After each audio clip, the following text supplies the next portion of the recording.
औज़ुबिल्लाहिमिनश्शैतानिर्रजीम बिस्मिल्लाहिर्रहमानिर्रहीम रब्बिश्रह ली सदरी वयस्सिर ली अमरी वहलुल उक़दतम मिन लिसानी यफ़क़हू क़ौली rabbi ज़िदनी इल्मा rabbi ज़िदनी इल्मा rabbi ज़िदनी इल्मा।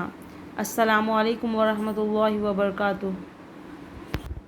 So my dear children, our today's topic is golden phrases.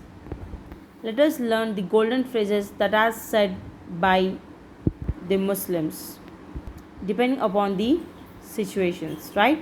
The first one is Subhanallah. The meaning of it is glory be to Allah.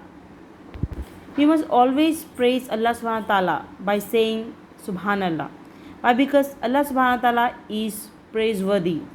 We should show our gratitude and praise towards Allah, and we do that when we pray 5 times a day, isn't it? When we read Quran Sharif, when we do zikr of Allah subhanahu wa ta'ala, we usually say Subhanallah. It means that God is perfect.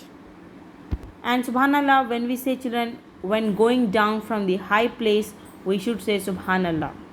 And whenever we admire the Allah's beauty around us, whenever we admire the Allah subhanahu wa ta'ala's creation, we say Subhanallah. Whenever you see a beautiful thing, whenever you admire the nature around you, we must say Subhanallah. Why? Because Allah subhanahu wa ta'ala is the creator and the maker of the whole universe. He is the owner of the whole universe. So He is the only one who is the worthy of worship. Isn't it, children? That is why we must say Subhanallah whenever we see or whenever we admire the beauty around us. Okay? Next one is Alhamdulillah. The meaning of it is praise be to Allah. When do we say Alhamdulillah, children? Alhamdulillah means what?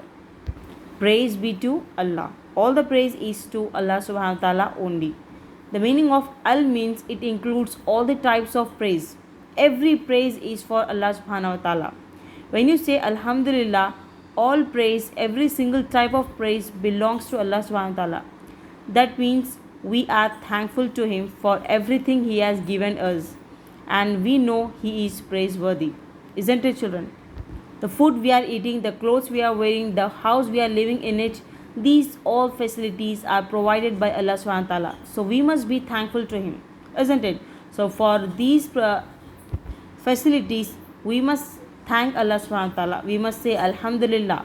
We must thank Allah subhanahu wa ta'ala for having these facilities. Allah subhanahu wa ta'ala has given us the parents. He has given us a family to live, isn't it? So we must be thankful to Him. So we must say Alhamdulillah. After eating food, you have to say Alhamdulillah. Why? Because who has given you the food to eat? Of course, the Allah subhanahu wa ta'ala, isn't it? If He wills, then only you will have the food. So after having the food, you must thank Allah subhanahu wa ta'ala for it, isn't it? The next is Allahu Akbar. The meaning of it is Allah is great. Allah is the greatest. In Islam, it's used in prayers as a declaration of faith, and during the times of great joy or distress, we say Allahu Akbar. It is used in the azan also. The muezzin will call like this, Allahu Akbar, Allahu Akbar, isn't it? Allah is the greatest, Allah is the greatest.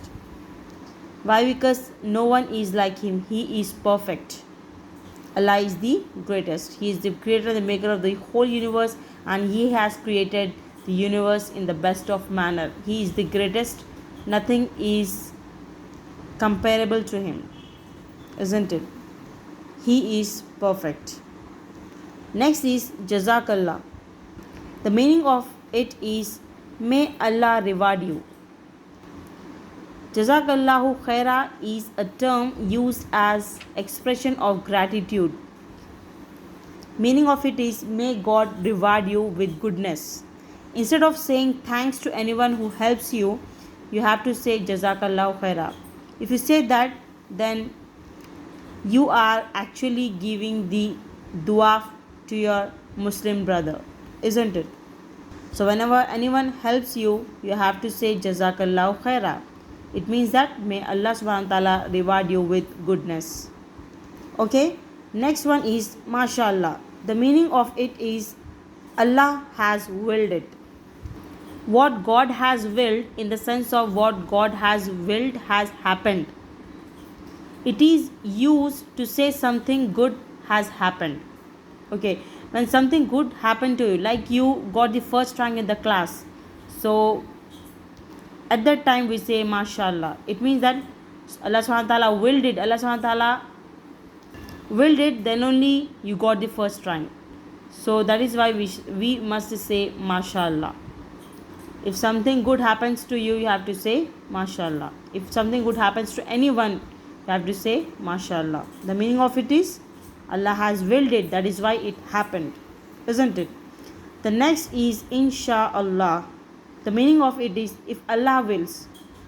It expresses the belief that nothing happens unless God wills, unless Allah subhanahu wa ta'ala wills, isn't it?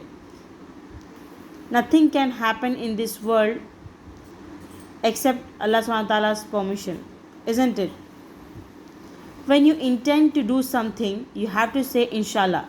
Like you intended to become a pilot in the future, so you have to say I want to become a pilot in the future, inshallah. Inshallah, I will become a pilot in the future. So if you won't say inshallah, then you won't become that. You have to say inshallah. Why? Because until unless Allah subhanahu wa ta'ala wills, nothing can happen in this whole universe, isn't it? Even though if you make the intention of becoming pilot, you can't become pilot until unless Allah subhanahu wa ta'ala wills. So whenever you make an intention to do something or to become something, you have to say inshallah. Like inshallah, tomorrow I will see the doctor. If you won't say inshallah, then it won't happen. Even though we make the intentions, nothing can happen without Allah subhanahu wa ta'ala's permission. So always you have to say inshallah. If God wills, if Allah subhanahu wa ta'ala wills, then I will go to see the doctor, isn't it? So these are the golden phrases that we must use depending upon the different situations. Subhanallah, whenever you admire the beauty around you, you have to say subhanallah. Why? Because the whole creation is of Allah subhanahu wa ta'ala itself, isn't it? He has created, he is the creator and the maker of the whole universe. Alhamdulillah, whenever you get something good, you have to say alhamdulillah. Why? Because Allah subhanahu wa ta'ala has given you that good thing. So you must be thankful to him. Allahu Akbar. It is used in the prayers as a declaration of the faith, and during the times of great joy or distress, we say Allahu Akbar, isn't it? He is the perfect. Indeed. Jazakallah.